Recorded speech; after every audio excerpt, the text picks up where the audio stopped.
So let's start with a very simple understanding कि क्या 8 घंटे की नींद लेनी चाहिए? तो 8 घंटे की नींद is again like a big myth हो गया एक। हुँ, एक तो पहले रेंज है, जैसे अगर सबकी भूख अंडरस्टैंड करने की कोशिश करी जाए। हुँ, कोई एक आधी चपाती से फुल हो जाता है, कोई 1 चाहिए, कोई 2 चाहिए, कोई 3। So this is your need. तो स्लीप की भी एक नीड है कि हो सकता है किसी को 7 चाहिए, किसी को 7.5, किसी को 8, किसी को 8.5। Hmm, so there is no fixed number. तो ओके, अपनी पहले तो नीड पत लो एंड हुँ, नीड के हिसाब। राइट, देयर इज़ एक्चुअली 2 दिन या इस हफ्ता पहले एक बहुत अच्छी स्टडी आई है, which is the sleep duration and longevity. Hmm, तो जिनकी नींद उसमें 6.8 टू 7.4 आवर्स हुँ, का एक विंडो बताया गया, हुँ, इससे कम है, उन्होंने बॉडी के ऑर्गन्स की एजिंग मेजर करी है। ओह! तो your body is ageing much faster and more rapidly those who are sleeping less.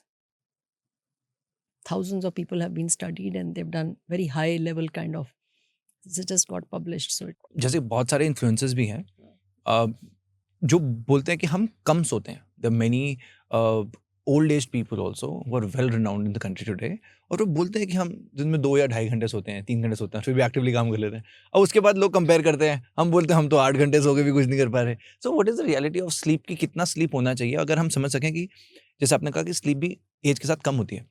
Somebody who is in 20s, 30s, 40s and 50s इन सबकी एज में क्या-क्या और कितनी स्लीप ज़रूरी है? और what is the problem statement जहाँ से शुरू होती है? सो आमतौर 20s और 50s तक तो सेम ही टाइम चलता है, that you need about anywhere 7 से लेके 8 साढ़े 8 घंटे की नींद चाहिए। ओके। तो ये कितने लोगों को चाहिए? करीबन 80-85% लोगों को। तो 5% हो सकते हैं जिनको 6 घंटे से कम नींद में भी वो फंक्शन करें। और कुछ लोग उल्टी तरफ भी हैं, आगे की तरफ, कि जिनको 9 घंटे भी नींद चाहिए। तो ये दोनों एक्सट्रीम्स हैं, शॉर्ट स्लीपर्स बोलते हैं, लॉन्ग स्लीपर्स बोलते हैं, तो ये भी पॉपुलेशन में हैं, बट ये बहुत कम मात्रा में है। एक तो ये, दूसरा, जो बाकी लोगों जिनको सारी इतने घंटे की नींद चाहिए, वो अगर शॉर्ट स्लीप की तरफ चले जाएँगे, तो बॉडी में हमें पता है कि कुछ ना कुछ इम्पैक्ट होगा, चाहे emotional health, mental health, cognitive abilities, sharpness, insulin resistance, metabolic problems. तो स्टार्ट तो हो जाएगा, कुछ ना कुछ वी नो कि बॉडी के ऑर्गन्स में इम्पैक्ट आएगा। बट जैसे हम अपने एंशिएंट इंडिया के पढ़ते हैं या योग निद्रा के बारे में भी पढ़ते हैं, तो उस वक़्त भी लोग इतना सोते थे?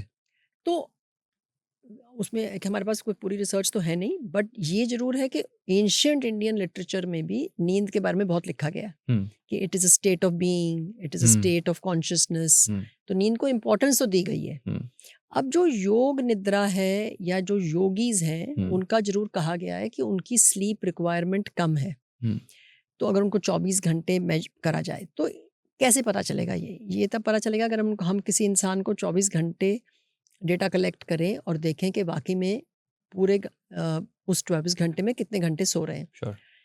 जब हम ये मेडिटेशन में भी जाते हैं, ये काफ़ी हद तक साइंस ने भी और हमने भी मैंने भी रिसर्च कर रखी है कि जब हम उस स्टेट से you can enter into sleep and come out, तो पता नहीं ना कि हम नींद में घुस के वापस आ गए कि नहीं। हुँ, तो that is a deep state, जब डीप रिलैक्सेशन बोलें, तो probably the brain entered into sleep and came back. एक ये।